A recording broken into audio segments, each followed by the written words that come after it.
I'm really trying to understand how and why the president will just gain courage and say this statement that if there is no country for William Ruto, then there is no country for all of you. And he was damn serious when he's talking about that. Can you watch this? And if there is no country for William Ruto, there is no country for you. So no.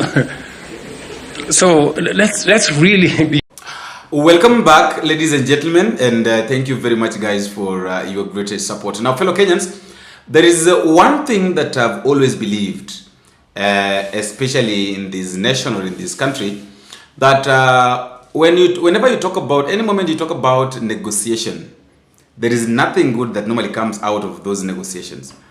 There is like you don't always expect something good, like good news from those negotiations, because at the end of the day, the story will keep on repeating itself.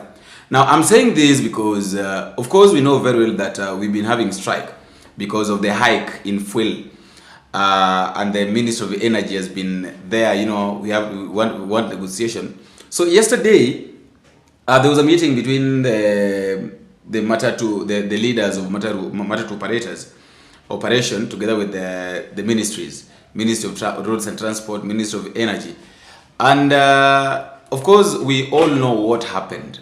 There is this guy by the name Kennedy Kaunda. I remember this guy who was saying that with all due respect.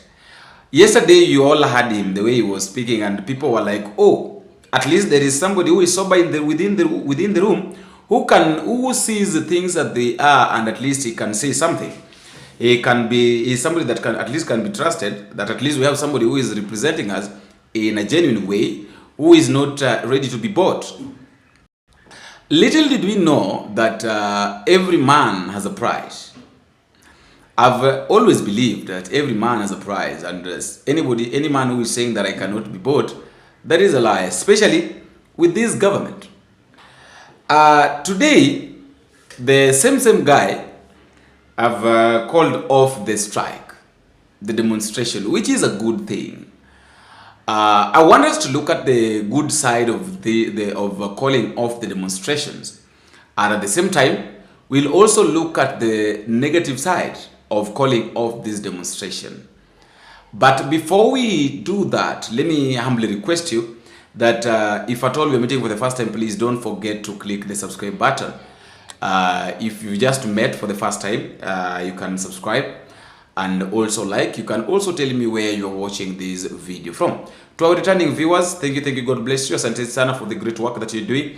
You're doing an amazing job, and I have to appreciate you for the kind of good work that you are doing. Now, can we first listen to Kennedy Kaunda, what he said yesterday, and then after listening to what he said yesterday, I would like us also to listen to what he said today. Can we listen to what he said yesterday?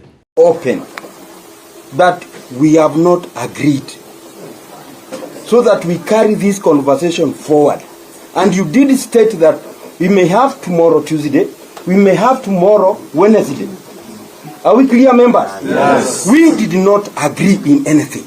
They gave us 10 according to what they are going to have a conversation with April, and we did state 35 up to 30.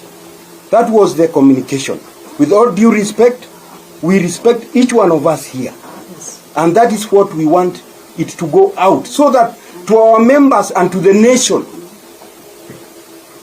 that we did not come here in anything or to set up anybody. Together with the government, we are law-abiding citizens, and we abide by the law. Thank you. Okay, thank you very much. Thank you very much. The strike is still... Now, that is Kennedy Kaunda. He said yesterday that with all due respect, demonstrations will still go on because of the people. We've come here not because of us, but because of the public. Now today, the same guy say that he wants to be honest with us, that they were in a meeting for 5 hours, and the issue was fuel increment. What happened that they wanted the fuel to be cut by 46 shillings, but the government gave them 8 shillings based on the EPRA calculations, which as the transport sector did not agree with. This is what he said. What are your expectations? What do you expect to come out of that meeting with the deputy president? As I said before, I'm a law-abiding citizen, and we obey the rule of law. That is what guides us. And I am a holder of our 2010 Constitution, which are our shield and defender. Our deputy president has called us as stakeholders. I'm heading there. I have not faulted anyone. I'm going there. And I expect that, I believe that they reached out to our humble president and our good loving president. If you hear the speeches of our president, he speaks so much how he loves us, how he wants to make this country to be at the limit of Singapore. And this is the Singapore that we want, that all inclusive. The school children, I am feeling for them. We have school buses. We have travelers who takes business. Today, even in that petrol station, the tankers, the truckers which ferry fuel, they are not going to come out. So my expectation here, as I head to the deputy president office, I want to hear something good coming out, which that is the goodwill we had yesterday, and I believe that today they are also calling us through that goodwill. Chair, yes, Chair, what you did yesterday was actually bold of you, and not to incite, but we understand that some of the operators saying that politicians are trying to infiltrate this course. Perhaps given what you said yesterday, are you scared? Are you still bold? Are you still going to confront them if anything comes out of this? As yesterday, I didn't see this coming as I started my speech. I've been called. I didn't sleep until even now as we speak. People are making calls. There are other institutions which are threatening. They are calling my members to tell them that I am a disgrace. I cause an embarrassment. I want to tell them that we are here for one cause. What we are fighting for, it is not the MATATU thing. It is about the Kenyan issue, where all of us feed from. Tourism and agriculture is the most earning second economic need for our country. So for me, of course, actually, as I left, it's my wife who was calling me. I don't want to hide to anyone. Why should I hide? Of course, yes, I'm scared. But I have to face the reality. Kenya is my country. That is why I love it. That is why I want people to come. And then 15 minutes later, after the meeting, 15 minutes later, this is what the same guy said.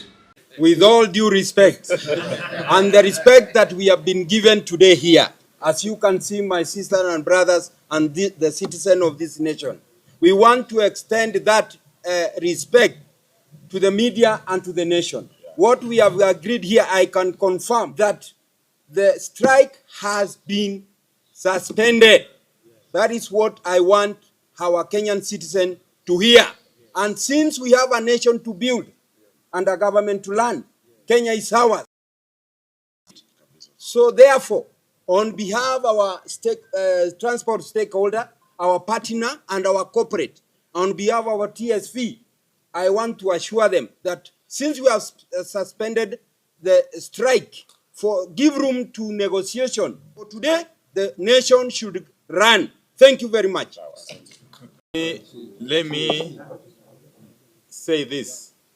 Let me start by confirming that indeed we have got a white smoke. We have had very, very candid deliberations with the leadership of the public sector transport operators since yesterday. Those deliberations have been concluded this morning, and I must confirm that they have been concluded successfully. As a matter of fact, due to the situation that currently obtains in the Middle East, And bearing in mind that Kenya remains a net importer of petroleum products, the government, conscious of the difficulties that the public continues to endure following the skyrocketing of petroleum product prices, has taken very, very deliberate measures. On the matter of subsidy alone, between last month and this month, those two pricing cycles, the government has applied some 13.9 billion shillings to manage the cost of these petroleum products. Last night's reduction by 10 shillings on the cost of diesel per liter alone took some 2.7 billion shillings. And therefore, that is a demonstration of the fact that the government continues to be sensitive to the plight of Kenyan petroleum consumers. And that is going to be the case even going forward. I must thank the public sector transport operators for their understanding and for accepting to work closely with the government during these very difficult times, and for accepting to call off the strike as we engage in further negotiations with a view to stabilizing the situation across the country. So thank you. Now, I've said that I want us to look at the negative side of calling off this demonstration. And okay, let us start with the positive side. The positive side is, of course, we know very well that a lot of people have been in the houses. People, watu wameshindwa wanaenda kazi aje. Of course, you know very well that transport is the only way. Magari ndio zinafanya. Actually, I also wanted to go somewhere today, but nikafika stage ikabidi nirudi kwa nyumba. You know, these things, kwa nini nimerudi kwa nyumba? Not that I could not find a way to go where I wanted to go, but looking at the public transport, unapata pale ambapo unapasa kwenda na 100, unaambiwa unaenda na 500. Really? Pale pa 100 unaambiwa lipa 500. Sasa sijui pale pa 50 unaambiwa ulipe 100 ngapi? 200 ngapi? Are you seeing the effect? So the positive effect or the positive side of calling off this strike is at least people will find their ways to work. Watu watarudi kazi. Kwa wale watu ambao wanafanya kazi kwa ofisi wanategemea kutoka sehemu moja hadi nyingine, at least they're going to find their ways to the offices and to their workplaces. Things are going to move because at the end of the day, you have to put food on the table. You have to provide for your family. How are you going to provide for your family if kama wewe si mtu kufanya kazi from home, unataka kucommute na hakuna gari? It is going to be very difficult. So the good thing is that the operation will continue as usual from evening. But the negative side of it is this. They've given the government an ultimatum of 7 days, which means that most probably next week watarudi kwa barabara. But I want to ask you this question. Kurudi kwa barabara is not a problem. But can we be realistic for once? Can you try to look at this thing this way? Wakati ambapo hao watu wanasema kama wanataka kurudi kwa barabara, wanarudi kwa barabara, ni biashara za watu wangapi zimeharibika? So wale watu ambao magari zao zimechomeka bure. Wale watu ambao biashara zao, I saw some bar waliingia wakavunja, wakachukua mapombe, sijui wakachukua nini.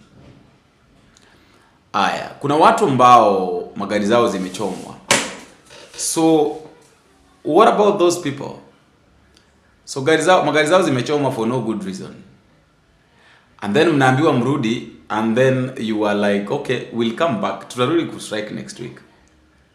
Do you really think that, because this is what is happening. These guys lies to you. They use the public money to bribe you, and then you accept the bribe. After accepting the bribe, this is what happens.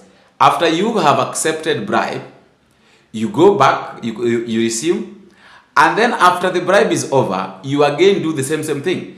Ile pesa ambayo ingetumika kufanya kitu fulani, unatumika kwa bribe, kuwapa nyinyi tu ili mkafanye vitu vyenu. So what is the benefit of using 100 million or 10 million to bribe some SACCO leader or some chairman, and then you fail to solve the problem? Because what is going to happen is this. Hao watu wamesema watu wako barabara, wanaenda kuongeza bei ya transport. Si wataongeza transport fee. Wakishaongeza transport fee, nani anaumia? Ni wao wanaumia ama wananchi wanaumia? So kama ni hivyo basi, what was the essence of striking? Essence ya mgomo ilikuwa gani? If things were going to be this way, what was the essence ya kustrike, ya kugoma? We need to be, you know, we need to be realistic, or we ought to be realistic and just know that, well, this one is too much. You know, that we can't bear this, we can't be with this. That is the naked truth. And I always love it. I always love saying the truth. Me was spendi kwenda kona. If something is good, it's good. If something is bad, it's bad. So I really don't know what you think, but I've seen several places watu wamegoma, watu wameamua ya kwamba kumbe hao viongozi walikuwa wanatuchezea. And that is why I've said that you can't negotiate with the government that is used to negotiation. The government that is used to playing with people's minds, you can't pretend that you're negotiating with it, because at the end of the day, watawaingiza box na mkishaingizwa box, that will be the end of it. I would like to know what you think at the comment section, fellow Kenyans, concerning this after the call off the demonstration or the strike because of the hike in fuel.